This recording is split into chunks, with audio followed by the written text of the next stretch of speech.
Oh, la clé d'une sexualité épanouie? Je n'en sais rien, moi. Sans commentaire. Excusez-moi, Une bonne sexualité. c'est ce que j'avais entendu. Comprendre les attentes, c'est sûr. Je pense qu'il faut y travailler un peu pour être sûr que ça arrive. La clé d'une sexualité épanouie dans le mariage. Patience et compréhension. La planifier dans l'agenda. On parle de faire l'amour, ce qui implique d'aimer toute la journée. C'est alors que cela se traduit par une bonne expérience sexuelle. La spontanéité. Être ouvert à la nouveauté Oui. et à l'écoute. On n'a plus 20 ans, donc ce n'est plus crack boom U, merci, au revoir. Je peux te montrer comment t'y prendre. Mais tu dois écouter. Tu dois écouter. Ça s'améliore avec l'âge. Wow, d'accord, hein. Oh, c'est sur la sexualité tout ce thème. Enlacer l'autre ou être enlacé? Je ne comprends pas. Ça veut bien dire ce que je pense que ça veut dire. Pas. Quelle est la partie de ton corps que tu préfères? De mon corps? Oui. On parle de sexe, là. J'aime toutes les parties de ton corps. Réponds d'abord à la première Oh, question. de mon corps. Oui, ton corps à toi. Oh oui, ta silhouette, c'est certain. Ta poitrine si généreuse, tu es... On se calme. Oui, il fait chaud ici. Oui. Quel est l'aspect le plus dur de la sexualité? Oh, Les Les enfants. enfants. Sur le plan anatomique? classique ou aventureux? Oh, Seigneur. Je ne pense pas qu'on ait le temps d'être aventureux. Quelque part entre les Quelque deux. part entre les deux. Sur une échelle de 1 à 10, dans quelle mesure êtes-vous satisfait de votre sexualité aujourd'hui? Moi, je dirais 8. Pas loin de 10. Je me sens épanoui. Je suis un homme comblé. Parfois, c'est... Mauvaise réponse. 7. Tu ne peux pas répondre 7. 7. 8. 7 ou 8. Pourquoi pas Non, 7? non. C'est entre 1 et 10. Parce que tout le monde répond 7 par facilité. Non. Si. Oui, c'est très bien. 5. Je vois un 10 éblouissant, ma chérie. Quelle serait la bande musicale de votre sexualité? Boys to men. Barry White. Ah, Moments in Love. Alexa, envoie Non, donc la tu peux pas playlist faire ça. romantique.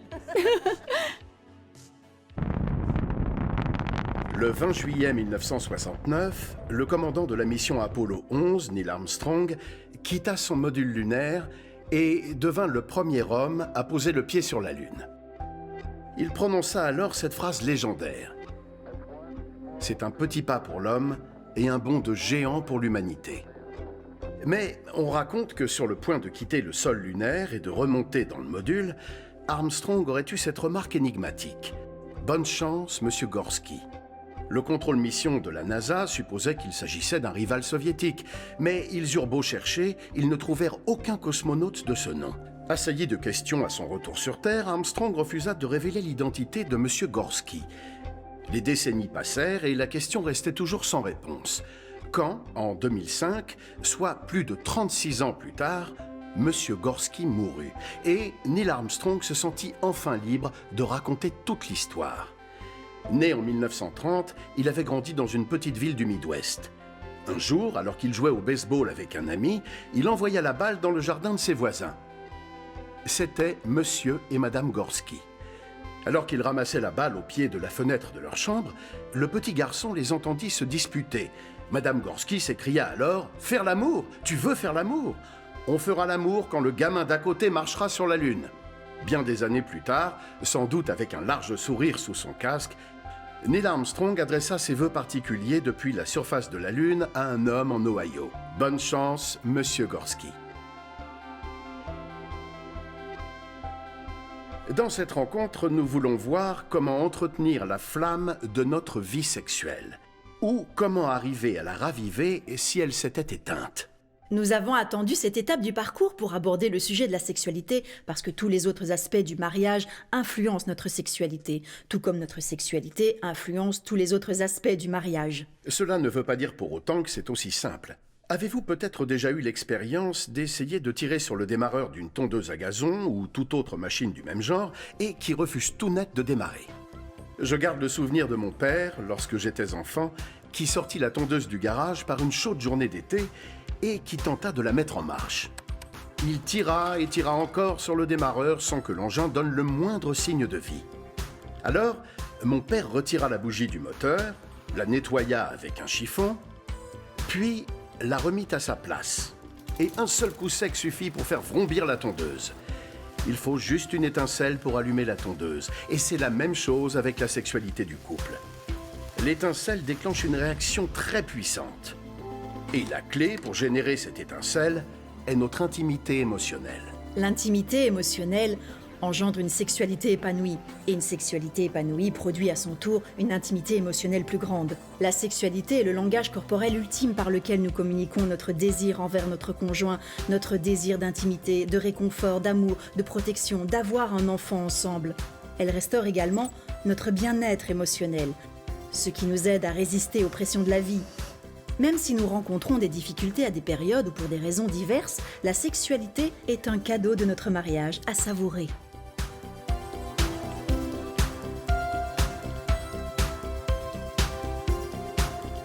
Voyons à présent 5 secrets pour entretenir la flamme de notre vie sexuelle. Et le premier secret est l'importance du dialogue. Avant tout, nous sommes bien conscients que parler de notre propre sexualité, même à notre conjoint, peut sembler difficile, parce que c'est un domaine privé et que pour en parler, il faut accepter de se dévoiler entièrement l'un à l'autre. Aussi, nous tenons à rassurer ceux d'entre vous qui abordent ce sujet avec nervosité. Si vous faites même un petit pas dans cette direction, alors vous entamerez un processus de communication qui deviendra de plus en plus facile. Contrairement à ce qu'on voit au cinéma, la sexualité dans la vie réelle n'est pas toujours sensationnelle. On connaît tous de très bonnes périodes et aussi des périodes plus difficiles. Et les problèmes qui étouffent la flamme n'ont souvent rien à voir avec la sexualité elle-même. Les couples peuvent rencontrer des difficultés à cause de pressions subies à des moments divers de la vie. L'angoisse et le stress entravent toujours une bonne relation sexuelle. Ils peuvent être le fait d'un emploi très prenant, ou peut-être d'une maladie, ou alors d'un deuil. L'infertilité fait peser une énorme pression sur le couple. Et les couples avec de jeunes enfants subissent un autre type de stress. Nikki et moi connaissons très bien toutes les pressions inhérentes à la présence de jeunes enfants.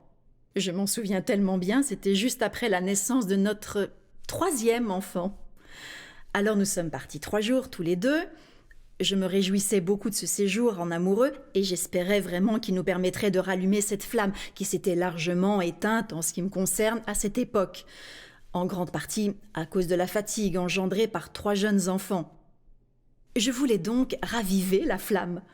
Mais après le 2e jour, je me sentais totalement désespérée et je me demandais si mon corps serait vraiment capable un jour de répondre à nouveau avec passion. J'ai passé la moitié de la nuit à pleurer complètement démoralisée. C'est seulement en parlant encore et encore avec Nikki que je me suis sentie comprise et cela nous a beaucoup aidés à traverser cette période difficile ensemble. Et pendant toutes ces années où nos enfants étaient petits, nous avons dû faire de gros efforts pour nous comprendre et rester connectés sur le plan émotionnel. Cela nous a semblé très long et je pense qu'il a fallu attendre que notre Benjamin ait 18 mois environ pour que mon corps réponde normalement à nouveau sur le plan sexuel. Si on ne prévoit pas un moment et un lieu pour parler de nos sentiments, on tombe très facilement dans le malentendu et le repli sur soi. Vous avez peut-être du mal à vous parler parce que vous êtes embarrassé, ou votre orgueil vous en empêche parce que vous croyez que vous devriez savoir d'instinct ce qui plaît à votre conjoint. Mais c'est seulement en parlant de notre sexualité que nous nous comprenons l'un l'autre et que nous renforçons notre intimité. Sans cesse, l'homme, comme la femme, doivent se poser ce genre de questions comme « Où ? Comment préfères-tu faire l'amour ? Que puis-je faire pour toi ? Qu'est-ce qui te plaît ? Qu'est-ce qui te déplaît ? Et comment puis-je contribuer à créer et maintenir notre complicité et notre connexion émotionnelle ?» Peut-être en partie à cause de notre éducation, c'était un sujet dont on ne parlait pas. Oui. La sexualité, on n'en parle pas. On la vit, c'est tout. Quand j'avais 13-14 ans, je me souviens que ma mère s'est contentée un jour de me glisser ce livre avec une couverture rose intitulé « 1001 questions sur le sexe ». Et c'est tout. C'est à ça que se résument toutes nos discussions sur la sexualité à la maison. Venant du Moyen-Orient, dans notre culture, c'est un sujet plutôt tabou. Il a fallu du temps pour qu'on se sente à l'aise pour parler de nos attentes et de nos frustrations. Quand on décide d'en parler et de travailler sur notre intimité à tous les niveaux, en commençant par le niveau émotionnel, bien sûr, je crois qu'alors notre intimité est plus forte que jamais. Au début, il y avait une certaine gêne. Quand on était au lit, on faisait une remarque du genre j'ai aimé ou j'ai pas aimé. Et sur le moment, je le prenais mal, comme oh, il a pas aimé. Peut-être que je n'étais pas assez attentionné. Alors, je tournais le dos et je m'endormais. Mais ces moments embarrassants qui ressemblaient à des ratés se sont avérés payants après quelques années. J'ai compris que si je ne disais pas que je n'aimais pas ce genre de caresse, il ne saurait jamais que je n'aime pas être touchée de cette façon. Il faut juste se montrer ouvert sur la question. Notre relation est renforcée quand on parle librement de notre sexualité. Quand les choses ne vont pas très bien sexuellement entre nous, nous pouvons nous sentir isolés et penser que nous sommes les seuls à connaître ce genre de situation. Nous tenons à souligner que la grande majorité des problèmes rencontrés par les couples sont courants, qu'ils peuvent être résolus et qu'ils ne signifient pas la fin de notre vie sexuelle, surtout si nous les abordons ensemble, comme une équipe. C'est intéressant de constater que la plupart des couples avec lesquels je travaille disent « Nous avions un problème et soudain, les semaines sont devenues des mois et les mois des années. Et nous pensions que cela se résoudrait spontanément. » Mais cela n'a pas été le cas parce qu'on était trop mal à l'aise pour aborder le sujet et qu'on n'en a donc jamais parlé. Cela nous mettait mal à l'aise de parler de sexe. Si vous rencontrez un problème d'ordre sexuel, comme des troubles de l'érection ou la dyspareunie, c'est-à-dire des rapports douloureux ou le vaginisme, il est très important d'en parler à votre médecin traitant. Il est important que vous le fassiez ensemble, que vous vous appropriez tous les deux la volonté de trouver de l'aide ensemble. Vous voulez créer une sexualité épanouie et vous accompagner votre conjoint dans cette démarche. Pour beaucoup de couples avec lesquels je travaille, c'est quand ils viennent me consulter qu'ils en parlent pour la première fois. Et la présence d'un tiers qui a l'habitude de traiter des problèmes sexuels leur facilite la tâche. Une bonne partie de mon travail consiste à amener les conjoints, non pas à me parler, mais à se regarder et à se dire ce qu'ils ressentent. C'est d'ailleurs souvent la première fois qu'ils disent vraiment à leur conjoint pourquoi ils ont des difficultés et les raisons qui peuvent expliquer leurs problèmes. De l'aide est disponible et il existe beaucoup de soutiens susceptibles de faire une vraie différence pour les couples. Donc il est important d'être solidaires, doux l'un envers l'autre, et de chercher de l'aide pour pouvoir avancer et entrer dans une période de la vie où la sexualité est vraiment épanouissante. Entre le moment où ma mère est partie et mon père est mort, mon père avait une chambre inoccupée qu'il a mise en location et j'ai été abusée sexuellement par l'homme qui louait cette chambre. Cela a considérablement affecté mes relations. Je voulais être proche de quelqu'un, mais j'en étais tout simplement incapable physiquement et émotionnellement. J'ai fini par me faire aider, il m'a fallu beaucoup de temps.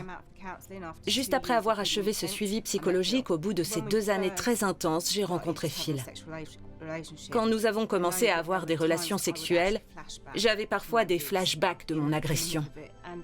Et parfois, surtout au début, je lui disais carrément « Je ne peux pas ». J'ai vraiment dû faire un travail sur moi. En me répétant « Phil est mon mari, il m'aime, il va prendre soin de moi, il ne me fera pas de mal ». C'était presque comme si je devais m'entraîner à le penser. Phil a dû se montrer très doux avec moi, en particulier dans nos moments d'intimité. Et sur le plan émotionnel aussi. Ne pas être doux et ne pas tenir compte des problèmes qui te touchent, ça serait totalement contraire à l'essence même, non? Si. Oui, parce que le plaisir vient de savoir que tu éprouves autant de plaisir que moi à ce qu'on soit ensemble. S'il s'agit uniquement de se servir, alors... Pour moi, c'est pas ça l'intimité, non? Oui. C'est de la gratification. Ce n'est pas réciproque si on veut parler d'égalité. Si vous avez connu une expérience sexuelle négative ou un abus par le passé et qui affecte votre relation, alors nous vous encourageons à trouver de l'aide. Pour beaucoup, un bon moyen pour commencer à parler de sexualité entre vous, et notamment des problèmes que vous pouvez rencontrer, est de vous procurer un livre sur une sexualité épanouie. On en conseille quelques-uns sur notre site. Maintenant, retournez dans votre manuel faire le premier exercice de « nous comprendre mutuellement ». Prenez quelques minutes pour discuter ensemble des messages que vous avez reçus sur la sexualité lorsque vous étiez enfant. Était-il négatif ou positif? Votre éducation vous aide-t-elle à parler de votre sexualité aujourd'hui ou au contraire pas du tout?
Le secret suivant pour une sexualité épanouie est d'en faire une priorité.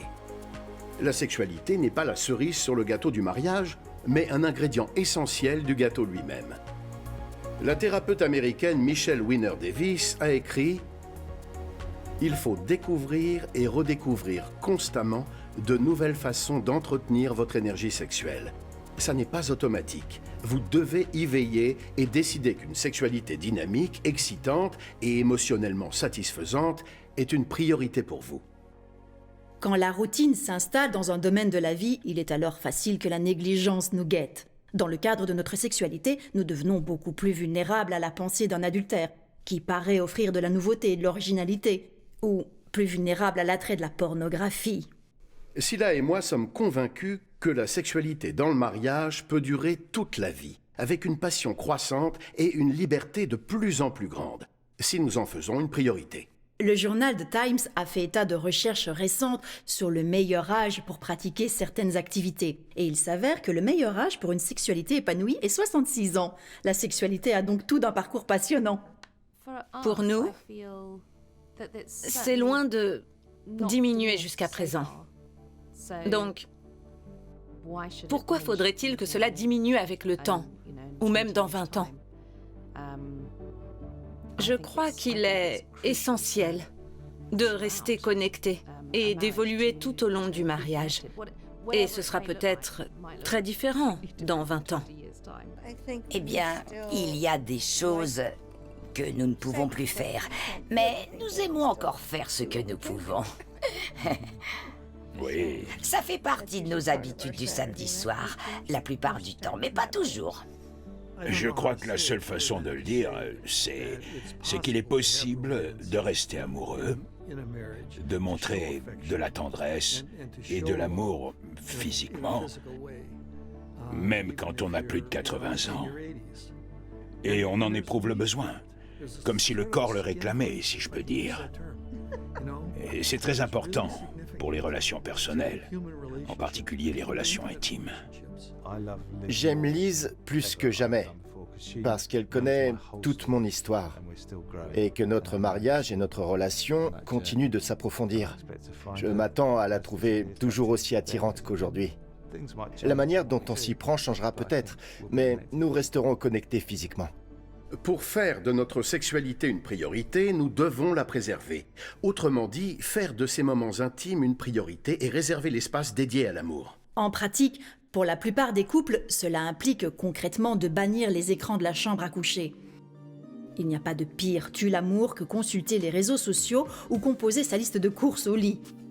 Et certains répondent « Mais nous nous servons du téléphone comme réveil. Dans ce cas, l'achat d'un réveil bon marché pourrait bien être le meilleur investissement à faire pour votre vie sexuelle. » Pour en faire une priorité, montrez-vous créatif. Ne faites pas toujours l'amour dans le même endroit. Évitez la routine. Et pour créer cette atmosphère, achetez quelques bougies ou une lumière tamisée, ce qui pourra raviver l'ambiance et la rendre plus sensuelle. Évitez que ce soit la même personne qui prenne l'initiative. Il est facile de tomber dans la routine et de faire toujours de la même façon. Toutefois, la créativité reste soumise à l'impératif absolu qui est de chercher à donner du plaisir à notre conjoint et pas uniquement à nous-mêmes. Il nous faut aborder la variété avec sensibilité, à un rythme agréable pour le couple. Et la créativité dans la sexualité exige que nous fassions l'effort d'investir dans ce domaine de notre vie commune. L'une des choses qui a très bien fonctionné pour Scylla et moi au fil des années a été de séjourner quelques nuits dans un cadre différent. Alors ça nous permettait de raviver la flamme quand l'ennui et la routine risquaient de s'installer. Le troisième secret pour entretenir la flamme est l'anticipation. Notre pensée est le moteur sexuel le plus puissant. Le fait d'avoir notre propre langage en la matière et des signaux que nous sommes seuls à connaître éveille des pensées qui créent l'anticipation et attisent le désir. Une sexualité épanouissante ne débute pas au lit à la fin de la journée. Quelqu'un a dit très justement, le meilleur rapport sexuel commence au petit déjeuner. Stimuler le désir, pas uniquement quand nous nous préparons à faire l'amour, mais aussi pendant la journée, par un long baiser, en serrant notre conjoint contre nous, en lui envoyant un texto, en disant de quoi nous nous réjouissons, et veiller ainsi à entretenir l'étincelle sexuelle. Par moments aussi, l'amour implique de ne pas faire l'amour, de faire preuve de retenue pour le bien de notre conjoint. La retenue est une facette importante de la sexualité qui renforce d'ailleurs le désir. Une autre façon de favoriser le désir est le romantisme. Il a le pouvoir de nous attirer dans un monde qui n'appartient qu'à nous deux. Un monde dans lequel notre imagination est stimulée et nos sens titillés. Il fait naître le désir et les bonnes dispositions pour des rapports épanouissants. Le romantisme est le pont entre les détails pratiques du quotidien et l'espace privé réservé à nos relations sexuelles. Il est l'antidote qui empêche la sexualité de devenir mécanique et routinière, et il développe l'intimité. Les gestes romantiques ne sont pas forcément compliqués ou onéreux. Ils consistent simplement à faire quelque chose qui sorte de l'ordinaire et qui plaise à notre conjoint. Et si nous ne sommes pas d'un naturel romantique, nous pouvons apprendre. On est prêt. L'une de mes plus grandes craintes était qu'il n'y ait plus d'amour dans notre mariage. J'ai même retrouvé le carnet où je l'avais noté, en Égypte. Et cela m'effrayait, parce que je voyais bien que la plupart des couples autour de moi ne montraient plus aucun geste amoureux. Je crois qu'on était en train de devenir comme eux, parce que le romantisme s'éteignait plus ou moins, jusqu'à ce que nous comprenions que cela demande du travail. J'ai appris de Samy comment me montrer plus expressive, de façon différente. Ouais. Aujourd'hui, on sait comment exprimer nos émotions, même si nous sommes plus vieux. Nos enfants sont gênés maintenant devant ce type de geste. « Papa, qu'est-ce que tu fais ?» Oui, tu les Je ne fais embarrasses. que tenir sa main. J'essaie de m'enfuir, mais... Je sais bien que j'aimerais être beaucoup plus romantique, mais... Tu y travailles. Tu es très bien comme tu es.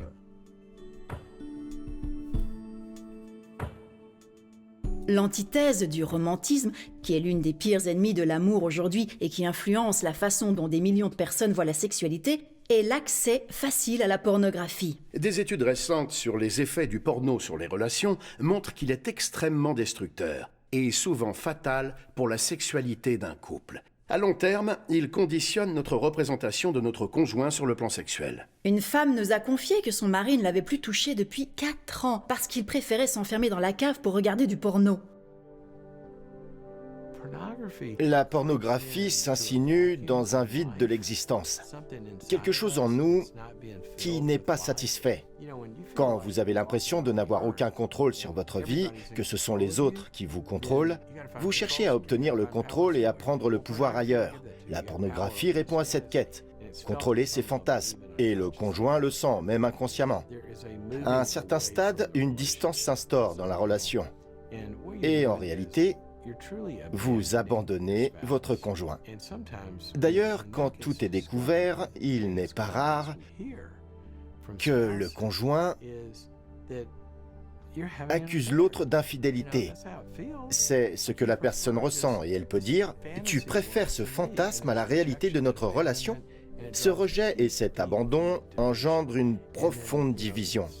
Parfois, la personne porno-dépendante dira « Cela n'a rien à voir avec toi, cela me plaît, c'est tout. » Mais ce n'est pas vrai. Finalement, dans une relation intime, ces choses se sentent et elles creusent un fossé. Commencez par aborder ces questions existentielles et chercher une aide extérieure qui répondra à ces problèmes sous-jacents, mais qui donnera aussi des limites, de la redevabilité, une structure à votre démarche et un accompagnement.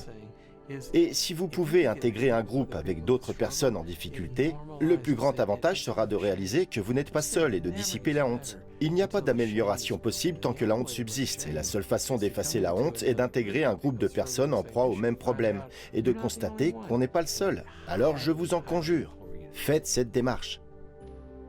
Je luttais contre une dépendance à la pornographie et je savais que je devais l'avouer à Heather. Le pardon a été un long cheminement. J'avais un nouveau travail qui prenait énormément de mon temps. Et c'est un terrain propice à la prise de mauvaises habitudes quand on fait plus d'efforts pour garder le contact avec d'autres. J'étais donc très seul parce que je travaillais beaucoup et votre tête se remplit d'un tas de mensonges comme « tu es tout seul, personne d'autre n'est en proie à ce genre de difficultés ». Et le fait de parler et d'être honnête, cela a vraiment été déterminant pour avancer et retrouver enfin la liberté. Cela restait évidemment une souffrance terrible pour moi. J'étais blessée, ma confiance avait été trahie. Mais j'ai décidé que mon mariage était plus important que mon envie de prendre la fuite, d'écouter ma peur et de m'éloigner. Pardonner et avancer sont nos priorités. Oui.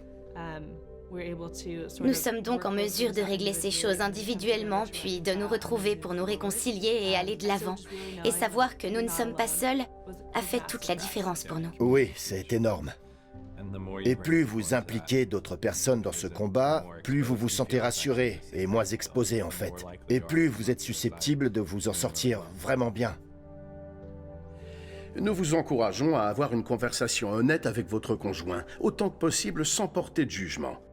Et si vous savez que la pornographie est devenue une addiction pour vous, nous vous conseillons vivement de vous faire aider le plus vite possible. Nous devons aussi décider de ne pas nourrir de fantasmes inappropriés. Je me souviens d'une femme qui était tombée sous le charme du petit ami de sa fille adolescente qui faisait de la musculation. La relation était purement imaginaire, de l'ordre du fantasme, mais elle m'a décrit comment cela avait failli détruire son mariage. Fantasmer sur d'autres personnes est hors de question si nous voulons construire une sexualité épanouissante avec notre conjoint. Utiliser notre esprit positivement pour créer de l'anticipation et de l'excitation signifie diriger nos pensées vers notre conjoint sur le plan sexuel et érotique en préparation de l'amour. Nourrir des pensées amoureuses avec lui ou elle renforce notre intimité. À présent, veuillez prendre l'exercice suivant dans votre manuel intitulé « Nos moments les plus romantiques » pour tourner vos pensées dans une direction positive en vous concentrant sur l'amour. Dites à votre conjoint quels ont été pour vous les moments les plus romantiques de votre relation, qu'ils soient récents ou remontent à votre rencontre. Écoutez-vous avec beaucoup d'attention et vous créerez ainsi une attente et comprendrez comment être romantique à l'avenir.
Le quatrième secret est la réceptivité.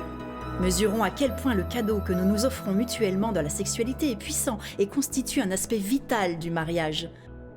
1000 couples mariés ont répondu à une enquête sur la réceptivité sexuelle dans leur mariage. Et leurs résultats ont montré que 75% des maris et 25% des femmes désiraient une sexualité plus active et plus épanouissante, ce qui signifiait pour eux que leur conjoint soit plus réceptif et manifeste plus de désir pour eux. Beaucoup ignorent que la façon dont ils répondent sur le plan sexuel peut avoir un énorme impact émotionnel sur leur conjoint. Un participant à l'enquête a exprimé l'avis de beaucoup d'hommes lorsqu'il a dit « Quand elle dit non, je me sens rejeté ». Son non n'est pas non au rapport sexuel comme elle le croit, mais non à moi tel que je suis. Et demander ou prendre l'initiative me rend vulnérable. Quand nous, les épouses, nous le comprenons et montrons notre désir pour notre mari, nous communiquons notre amour pour lui de façon très percutante, non seulement sur le plan physique, mais aussi sur le plan émotionnel profond.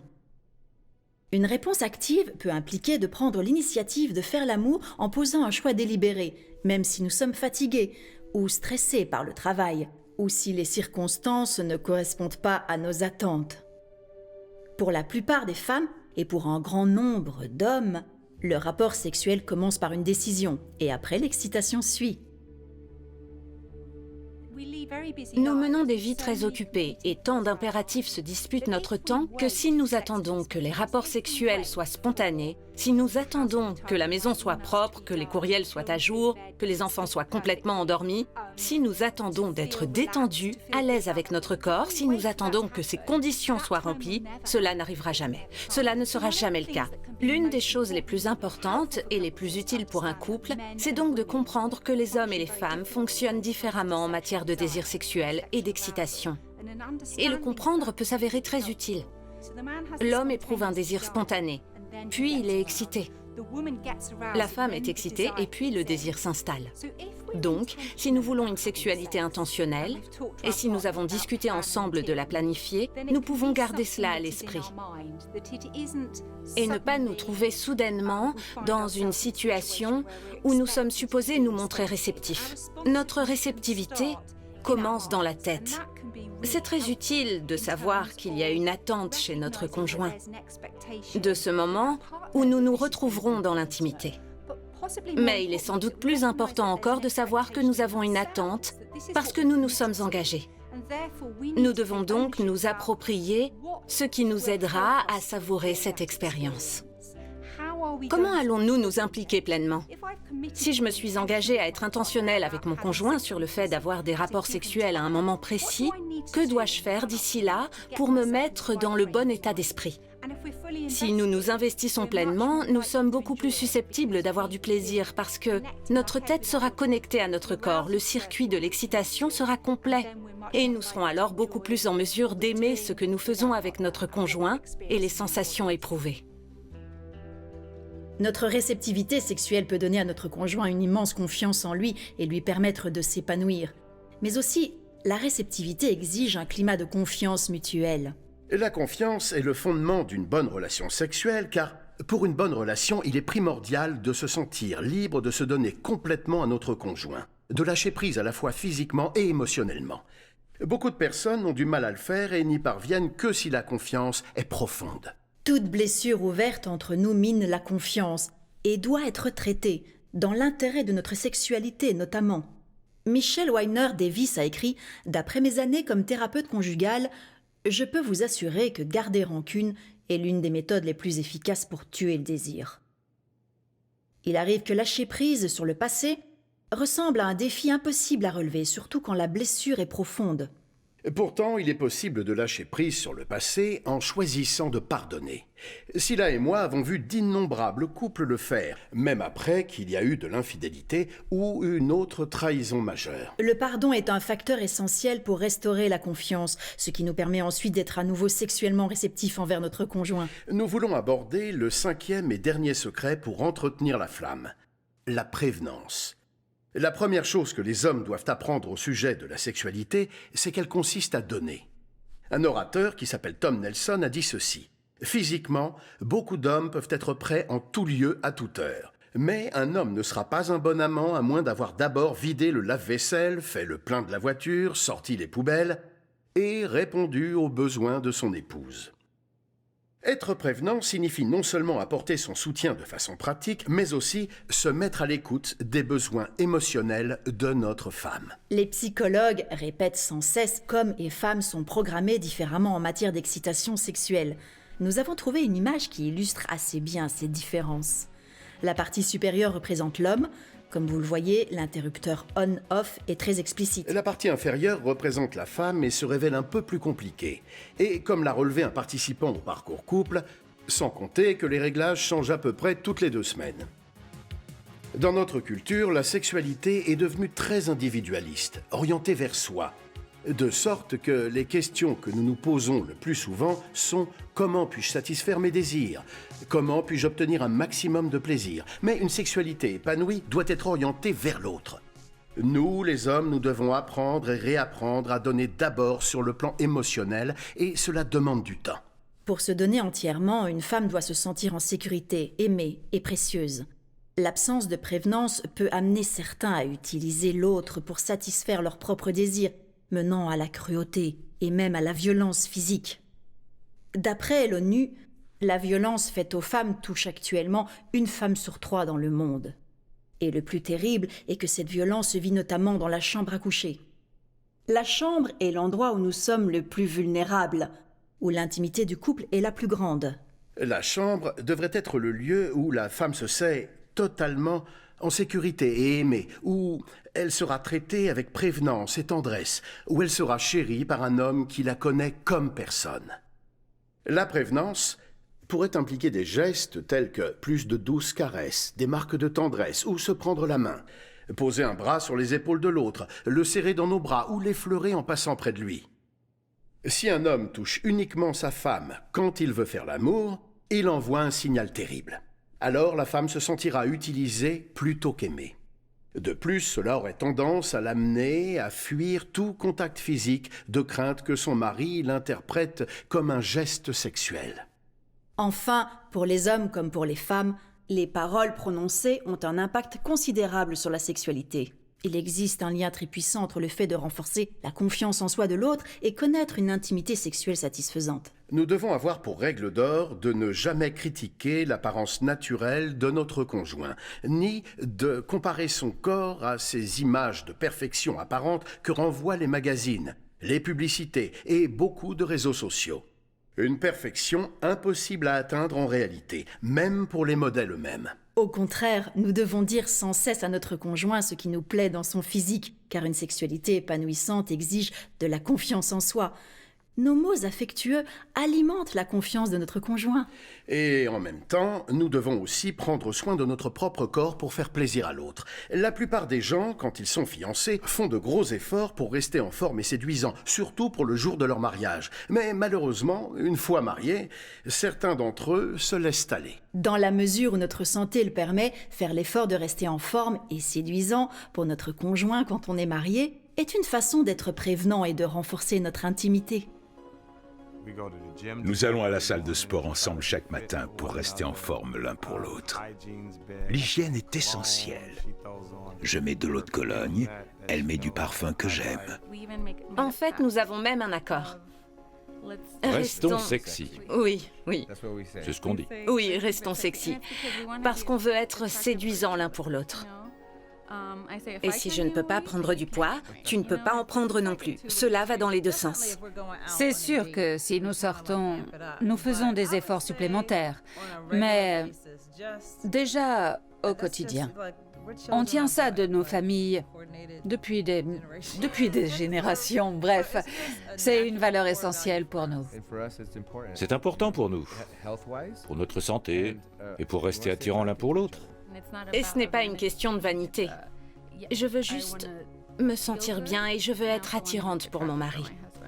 Je crois qu'une de nos règles, c'est ce que nous avons fait pour séduire l'autre au début. Nous devons avoir la même exigence pour le maintenir. C'est vrai. Alors oui, c'est essentiel pour nous. Ça ne l'est peut-être pas pour tout le monde, mais pour nous, ça l'est absolument. Le prochain exercice dans votre manuel, Parler de sexualité, va vous donner l'occasion d'exprimer vos espoirs et vos craintes. Nous vous suggérons de noter vos réponses aux questions des sections A, B et C qui sont pertinentes pour vous. Pas besoin d'écrire un roman, mais ce que vous noterez alimentera votre discussion. Ensuite, montrez à votre conjoint ce que vous avez écrit et parlez de vos réponses respectives. Pour certains d'entre vous, ce sera très difficile. Mais nous vous encourageons à commencer par ce que vous vous sentez capable d'aborder. Le reste suivra.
Sans trop en dire, sachez que la rubrique pour poursuivre la discussion sera très pratique cette semaine. Un mari m'a dit qu'ils avaient l'habitude de faire cette rubrique sur le chemin du retour après la rencontre.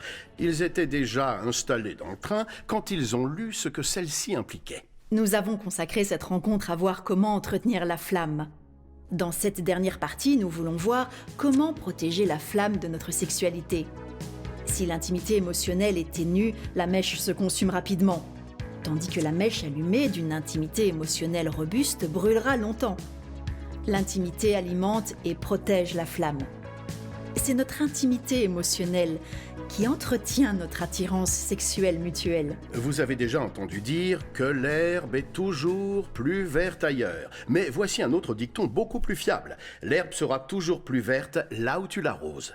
Nourrir notre intimité émotionnelle entretient la flamme sur le long terme. Pendant longtemps, mon estime personnelle a été alimentée par la façon dont les gens me voyaient, ce qu'ils pensaient de moi, et le fait de me sentir connue, comprise et aimée. Comme je n'obtenais pas cette attention de Mark, je me suis tournée vers d'autres personnes pour trouver cette assurance, ce qui m'a détournée de mon mariage. Et du coup, je voulais rompre. Et je me suis éloignée de Mark. Tout un tas de choses, un ensemble d'éléments se sont littéralement abattus sur nous et nous ont séparés. Peu à peu et de plus en plus. À ce stade, je pensais que c'était parce que Laura était partie. Mais j'ai commencé à comprendre à quel point j'avais contribué à l'échec de notre mariage. Et j'ai fait de gros efforts pour écouter et comprendre. Et comprendre ce qu'elle avait ressenti, elle.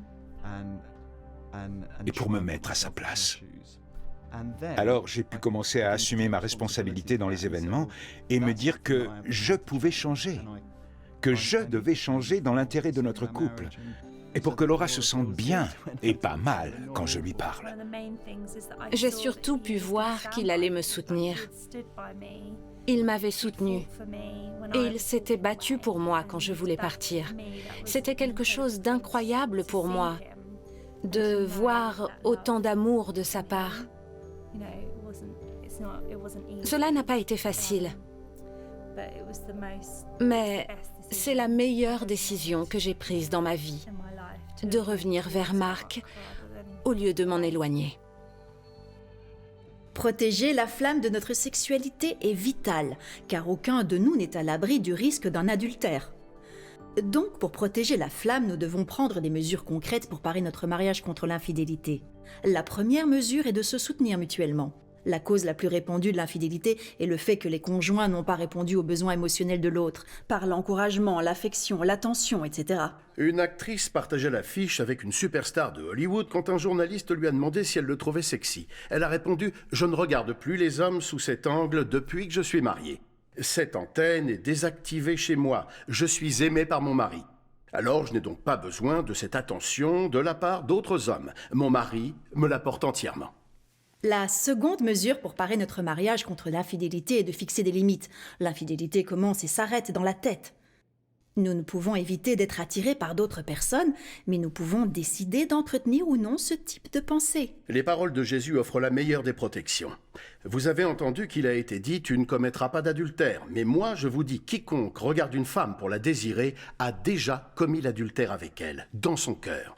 Un homme a dit très justement, la différence entre regarder simplement une femme et la regarder avec convoitise est généralement d'environ 5 secondes. Cependant, beaucoup d'adultères commencent non pas par une attirance sexuelle immédiate, mais par une conversation intime. L'infidélité physique est généralement précédée par l'infidélité émotionnelle. Une femme dont le mariage était menacé par un échange d'emails avec un homme marié nous a écrit « Ma relation avec une âme sœur émotionnelle s'était déplacée vers les emails et j'étais impatiente d'ouvrir ma boîte. Chaque jour, je passais des heures à écrire à cet autre homme et j'ai cessé de communiquer avec mon mari. » Si nous nous sentons attirés, fixer une limite pourrait impliquer d'éviter de se trouver seul avec un collègue du sexe opposé.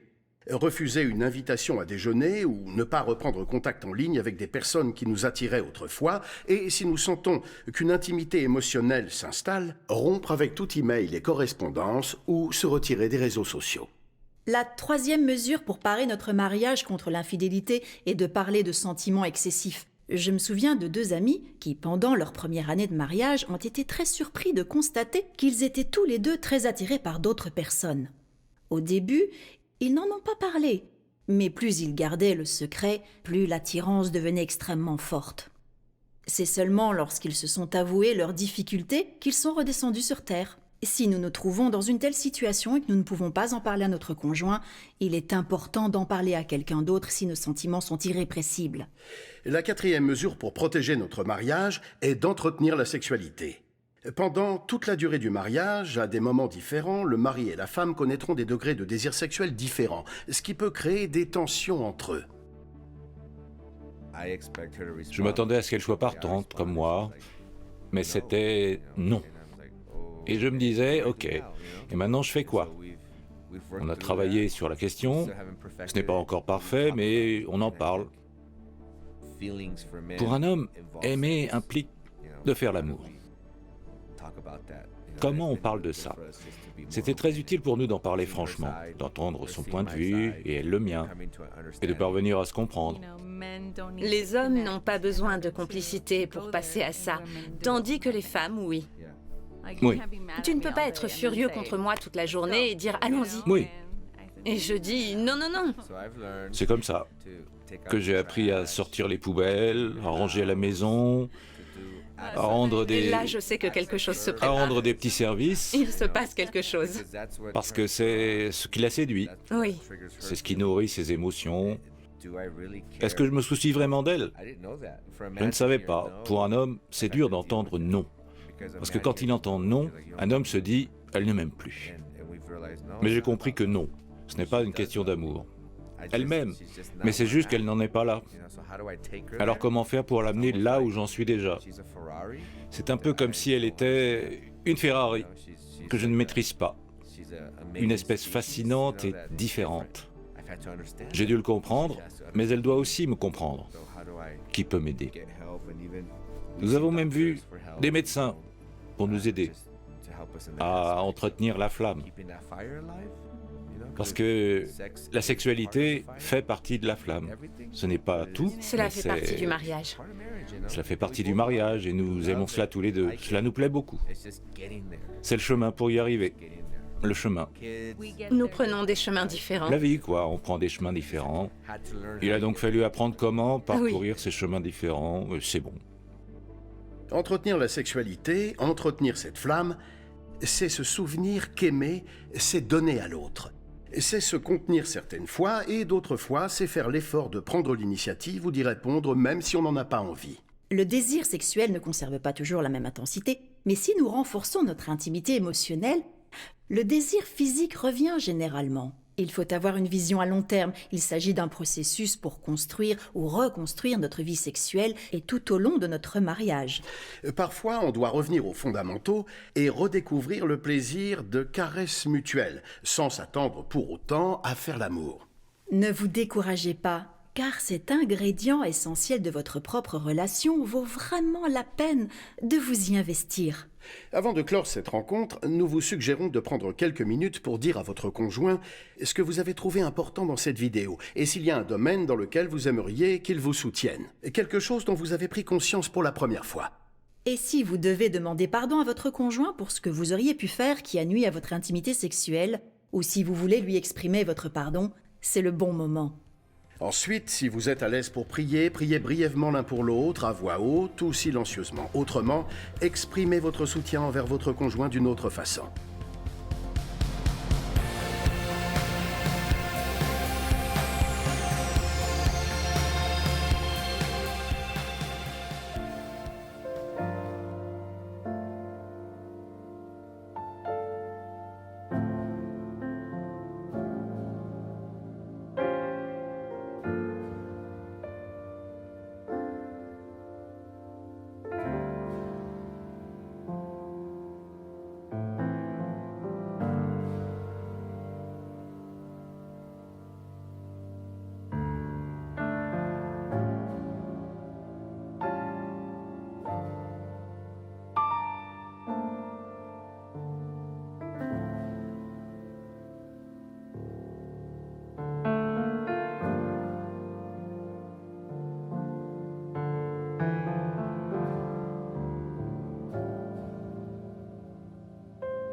Je vais dire une courte prière pour terminer.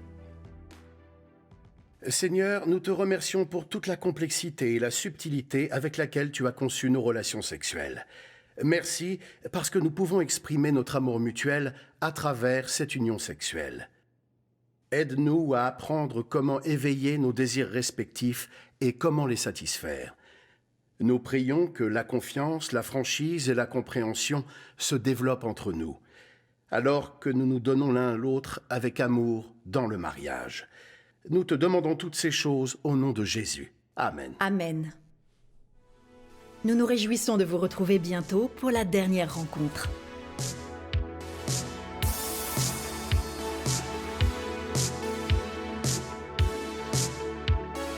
Parlons de sexe. Donc, la sexualité. Non, c'est gênant. J'ai la tête qui tourne dès qu'on parle de sexe. Oui. Je vais reculer un peu, c'est bien là? C'est ce que tu attendais, hein?